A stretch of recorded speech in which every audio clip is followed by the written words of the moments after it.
Secunderabad cantonment శాసనసభ్యురాలు కుమారి లాస్య నందిత సాయన్న గారి ఆకస్మిక మరణంపై గౌరవ ముఖ్యమంత్రి గారు ప్రవేశపెట్టిన తీర్మానాన్ని బలపరుస్తూ యువ ఎమ్మెల్యే లాస్య గారి మరణం కంటోన్మెంట్ ప్రజానికానికి యువ నాయకత్వానికి లోటుగా భావిస్తూ ఉన్నాం.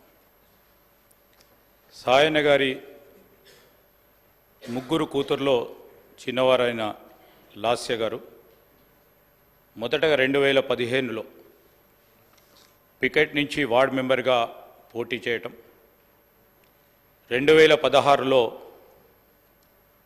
కవాడిగూడ కార్పొరేటర్గా పోటీ చేసి వారి ప్రజా జీవనాన్ని మొదలుపెట్టడం, తదనంతరం అనారోగ్యంతో బాధపడతా ఉన్న సాయన్న గారికి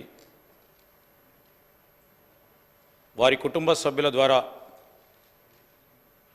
కంటోన్మెంట్ ప్రజలకు సేవలు అందించాలని భావించి మరి చాలా చురుకుగా ఆ ప్రాంత ప్రజలకు సేవలు అందించిన వ్యక్తిగా పేరుగాంచారు.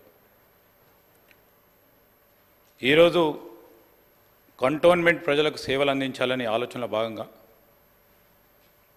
నందిత గారు మరి సాయన్న గారి వారసులుగా ముందుకు సాగాలని ఆ పార్టీ ఆలోచన చేయడం, సాయన్న గారి అనారోగ్యంతో మరణించడం కంటే 2 సంవత్సరాల కంటే ముందే లాస్య గారి తండ్రి సాయన్న గారి కోరిక మేరకు ప్రజా జీవితంలో ఇంకా వేగంగా మెరుగైన రీతిలో పనిచేయడానికి శాయశక్తుల్లో పనిచేశారు.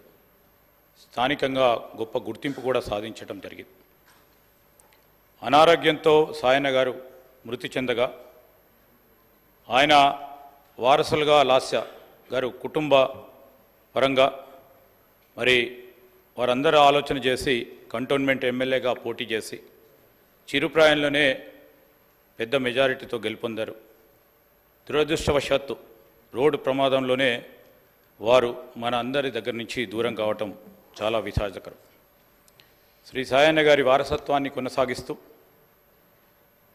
కుమారి లాస్య నందిత గారు కంటోన్మెంట్ ప్రజల మన్ననలను పొందుతున్న తరుణంలో ఆకస్మికంగా మరణించటం వారి కుటుంబానికే కాకుండా కంటోన్మెంట్ నియోజకవర్గ ప్రజలకు కూడా తీరని లోటని, ఈ సందర్భంలో వారి కుటుంబ సభ్యులకి వారి అభిమానులకు మా ప్రగాఢ సానుభూతిని తెలియజేస్తూ సెలవు తీసుకుంటాం.